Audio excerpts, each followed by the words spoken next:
Hi நண்பா, எல்லாரும் எப்படி இருக்கீங்க? எல்லாரும் சூப்பராக ஹாப்பியாக இருக்கணும். நானும் பார்த்தீங்கன்னா சூப்பராக இருக்கேன் நண்பா. இன்றைக்கான வீடியோ என்ன பார்க்க போகிறேன்னா, Realme GT2 master explorer edition. இந்த பேரை ஞாபகம் வச்சு சொல்கிறதுக்கே பார்த்தீங்கன்னா நான் 2-3 தடவை மறந்து போய் திருப்பி அது என்ன பேருன்னு சொல்லி பார்த்துட்டு இருந்தேன். இந்த ஸ்மார்ட் ஃபோன் பார்த்தீங்கன்னா சைனாவில் இப்போ லான்ச் பண்ணியிருக்காங்க. இதோட ஸ்பெக் வைஸ் பார்க்கும்போது டாப்பு டக்கராக இருக்குது. பட் இந்தியாவில் வரும்போது இதோட ரேட்டு எவ்வளோ இருக்குன்னு நினச்சாதான் மனசு பார்த்திங்கன்னா பக்குன்னு அடிக்குது. ஏன்னா சைனாவில் உள்ள அமௌண்ட்டை இந்திய மணிக்கு கன்வெர்ட் பண்ணோம் அப்படின்னா பேஸ் வேரியன்ட் 128 ஜிபியோட ரேட்டு பார்த்தீங்கன்னா 41,500 சம்திங் வருது. ஐரன் வேரியன்ட் பார்த்தீங்கன்னா 12 ஜிபி ரேம் 256 ஜிபி ஸ்டோரேஜ், இதோட ரேட்டு பார்த்தீங்கன்னா 47,000 வருது. இது ஜஸ்ட்டு அந்த மணியை இந்தியன் மணிக்கு கன்வெர்ட் பண்ணா. பட் அஃபிஷியலாக இந்தியாவுக்கு லான்ச் ஆகும்போது இந்த ஸ்பெக்கெல்லாம் வச்சு பார்க்கும்போது இதுவும் 60,000 மேலே தான் கண்டிப்பாக இருக்குன்ற மாதிரி இருக்குது. பட் ஸ்பெக்கை நான் என்னன்றதை சொல்கிறேன், தெரிஞ்சு வச்சுக்கோங்க. இப்படி ஒரு ஃபோனு ரியல்மியில் இருக்குது, ஓகேவா? Realme GT2 master explorer edition, ஓகேவா இதோட பேர். இதில் டிசைனில் ஒரே ஒரு டிசைன் மட்டும் யூனிக்காக தெரிஞ்சு, அதுக்கப்புறம் அந்த ஃபோட்டோ ஜூம் பண்ணி பார்த்தா இதை எதுக்குடா கொடுத்தீங்க அப்படின்ற மாதிரி இருக்குது. அந்த ப்ரௌன் கலரில் ஒரு ஃபோன் கலர் இருக்குது பார்த்தீங்கன்னா, அதில் 3 கார்னர்ஸ்லையுமே பார்த்தீங்கன்னா ஒரு பம்ப்பு மாதிரி கொடுத்து ஸ்க்ரூலாம் போட்டு வச்சுருந்தாங்க. ஓகே, ஹார்ட் கேஸே நம்ம போட தேவையில்லை போல், கேஸ் போடாமல் நம்ம யூஸ் பண்ணிக்கலாம். ஏன்னா 4 இதுலேயுமே பார்த்தீங்கன்னா ஒரு பம்பர் மாதிரி கொடுத்துருக்காங்கன்னு ஜூம் பண்ணி பார்த்தா கேமரா பம்பை விட கொஞ்சம் கம்மியாக தான் இருக்குது. அது மட்டும் இல்லாமல் அது ஃபோனில் ஜஸ்ட்டு ஒரு கார்னர்ஸ் பார்த்திங்கன்னா ஹைலைட் பண்ண மாதிரி தான் இருக்கே தவிர அது வந்து ஃபோனுக்கு எந்த ஒரு விதமான ப்ரொடக்ஷனும் பார்த்திங்கன்னா தராது. மற்ற 2 ஃபோன் பார்த்திங்கன்னா ப்ளைன் கலராக இருக்குது. இந்த ப்ரௌன் கலரில் மட்டும் 4 கார்னர்ஸில் ஏதோ ஸ்க்ரூவை போட்டு யூனிக்காக கொடுத்துருக்காங்க. பட் கேமரா பம்போட பார்த்திங்கன்னா அது கொஞ்சம் கீழே இறங்கி தான் இருக்குது. பார்த்தனே ஆச்சரியப்பட்டேன். அப்புறம் ஜூம் பண்ணி பார்த்தனே அட போங்கடா என்னடா அப்படின்ற மாதிரி ஆகிப்போச்சு. இப்போ இந்த ஸ்மார்ட் ஃபோனை டிஸ்பிளேன்னு எடுத்துட்டிங்கன்னா அதில் ஒரு 2 விஷயம் புதுசாக ஒன்று பண்ணியிருக்காங்க. டிஸ்பிளேயோட சைஸ்ன்னு எடுத்துட்டிங்கன்னா 6.7 இன்ச்சு OLED டிஸ்பிளே வந்து கொடுத்துருக்காங்க. 120 ஹெர்ட்ஸுக்கான ரெஃப்ரெஷ் ரேட் இருக்குது.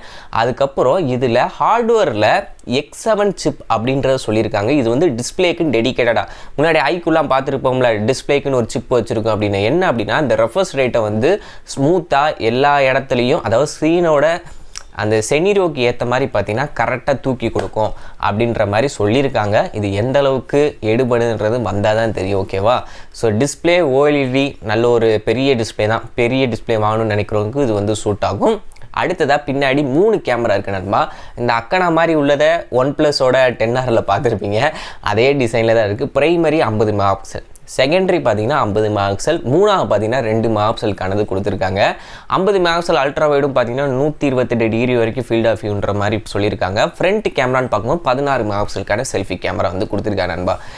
ப்ராசர்னு பார்க்கும்போது ஸ்னாப்ட்ராகனோட 8+ Gen 1 ப்ராசர் வந்து யூஸ் பண்ணியிருக்காங்க. இன்றைக்கி தேதிக்கு டாப்பில் இருக்குது. 8 Gen 1 இருக்குது. அதை விட ஒரு அட்வான்ஸ் வெர்ஷன் தான் பார்த்தீங்கன்னா 8+ Gen 1. அந்த ப்ராசர் பார்த்தீங்கன்னா இதில் கொடுத்துருக்காங்க. முக்கியமாக இல்லை LPDDR5x ரேம் டெக்னாலஜி பார்த்தீங்கன்னா யூஸ் பண்ணியிருக்காங்க. மேக்ஸிமம் எல்லா இதுலையுமே பார்த்தீங்கன்னா LPDDR5 யூஸ் பண்ணியிருந்தாங்க. இதில் ஃபஸ்ட் டைமாக பார்த்தீங்கன்னா LPDDR5x ரேம் வந்து யூஸ் பண்ணியிருக்காங்க. ஸோ ரீட் அண்ட் ரைட் ஸ்பீடாக இருக்கட்டும், பேக்ரவுண்டில் ஆப்ஸை தக்க வச்சுக்கிறது எல்லாமே பார்த்தீங்கன்னா நல்லாயிருக்கும். அடுத்து UFSஓட 3.1 ஸ்டோரேஜ் ஆப்ஷன் வந்து கொடுத்துருக்காங்க நண்பா. டூயல் ஸ்பீக்கர் இருக்குது, அந்த Wi-Fi 6, Bluetooth 5.2 எல்லா விதமான ஃப்ளாக்ஷிப் லெவலுக்கு தேவையானது எல்லாமே கொடுத்துருக்காங்க. 5000 mAhக்கான பேட்ரி, 100 வாட்ஸுக்கான சார்ஜர். இந்த சார்ஜரை வச்சு உங்கள் ஃபோனை 25 நிமிஷத்தில் ஃபுல்லாக சார்ஜ் ஏற்றிட முடியும் அப்படின்ற மாதிரி கிளைம் பண்ணுறாங்க. பட் நம்ம யூஸ்வலாக நம்ம சிம் கார்டு GPS ஆன் பண்ணி ஒய்ஃபைலாம் ஆன் பண்ணி வச்சுருந்தா மேக்ஸிமம் அரை மணி நேரத்துலேயே பார்த்தீங்கன்னா ஃபுல் சார்ஜ் ஆயிரும். சார்ஜரை இவங்க பாக்ஸ்லேயே இன்க்ளூட் பண்ணுறாங்க. அதை பொறுத்த வரைக்கும் ஒரு பாசிட்டிவ் தான் நான் சொல்லணும். ஏன்னா மற்ற பிராண்டு மாதிரி இப்போ நத்திங் கொண்டு பார்த்தீங்கன்னா எல்லாத்தையும் கட் பண்ணுறாங்க. இத்தனைக்கு நத்திங் ஒரு புதுசாக ஃபோனை லான்ச் பண்ணுறாங்க. அப்படி இருக்கிறவங்களே சார்ஜரை கட் பண்ணி இருக்கும் போது ரியல்மி பார்த்தீங்கன்னா 100 வாட்ஸ் சார்ஜர் கொடுக்குறது மற்ற பிராண்ட்லாம் சொதப்புறனால ரியல்மி வந்து பாசிட்டிவாக தெரியுது. எல்லா பிராண்டும் சார்ஜரை கொடுத்தா நம்ம இதை வந்து ஹைலைட் பண்ணி பேசணும்னு அவசியமே கிடையாது. ஸோ அதனால் ரியல்மி வந்து சார்ஜர் கொடுக்குறது ஒரு பாசிட்டிவ், ஓகேவா நண்பா? இப்போ இதெல்லாம் பார்க்கும்போது ப்ராசர் நல்லா இருக்குது, கேமரா அந்த 2 கேமரா நல்லா கொடுத்துருக்காங்க. அது போக டிஸ்பிளேக்குன்னு ஒரு சிப் இருக்குன்றத சொல்கிறாங்க. அது என்ன லைவாக யூஸ் பண்ணி பார்த்தா தெரிஞ்சிடும். அதுக்கப்புறம் 5000 mAh battery, 100 watts charger. So எல்லாமே பக்காவாக இருக்குது. பட் ரேட்டு தான் பார்த்திங்கன்னா நெஞ்சு அப்படியே எனக்கு கில்லுது. ஏன்னா சைனா மணியை கன்வெர்ட் பண்ணவும் சூப்பராக இருக்குது. 41,000 இந்த ஸ்பெக்கு அப்படின்னா தாராளமாக எல்லோரும் வாங்கிடுவோம் இந்தியாவில் வந்துச்சுன்னா.